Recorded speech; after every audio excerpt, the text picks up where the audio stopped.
So, it's Easter today, and that's one of those once-a-year holidays when we do certain things that we don't do any other time. What's something we do at Easter time that we don't really do any other time?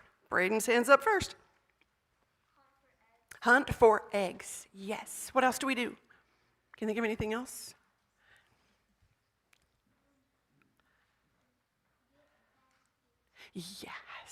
Yes, Alex says get Easter baskets. That's right. That happens at Easter. How many of you have maybe had a picture taken with someone in a bunny suit at some point in time? I have. Oh, yeah. So, also something that happens is, give me just a second. This is not cooperating. Okay, there we go. Sometimes, not as much now. In fact, I don't see anyone in one now, but used to be. Easter Sunday was a time when people would wear Easter hats, special Easter hats, yes, very fancy hats, and sometimes silly hats. I've seen silly Easter hats for kids to wear too, like a nest with a chicken in it. Silly Easter hats. You probably wouldn't wear that any other time either, right? However, we also see pictures that show, I don't think we have it up anymore, no, but all through Lent we've had a picture up that showed a crown made of sharp thorns. And nobody wears an Easter hat that looks like that.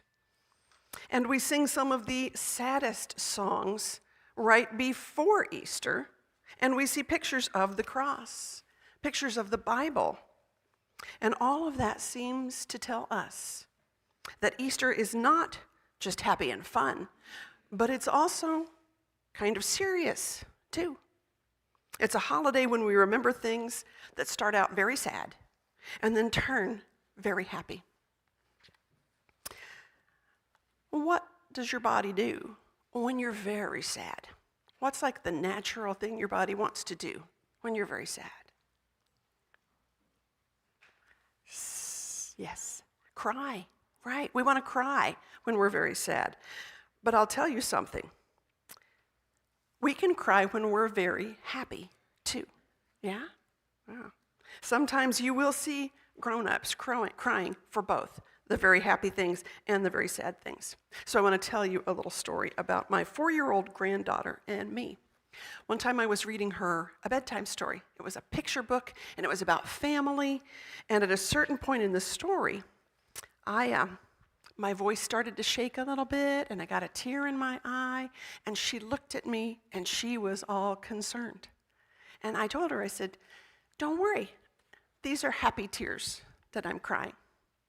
And then she looked confused, and she thought for a minute, and she said, I've never cried happy tears. I've only cried sad tears. And that didn't really surprise me, because sometimes you have to have been alive for a while before you cry happy tears. Because they come from this amazing thing inside of us called joy. Easter is a time when you might see some happy tears because joy comes to many of us at Easter. Joy in the Bible means that you feel really content and satisfied, and that no matter what is happening, you feel like everything's going to be okay. So that makes us feel so good that our face can't help but smile. And we may have tears and we may laugh and cry at the same time and still be wearing a big smile. It's weird, but it can happen.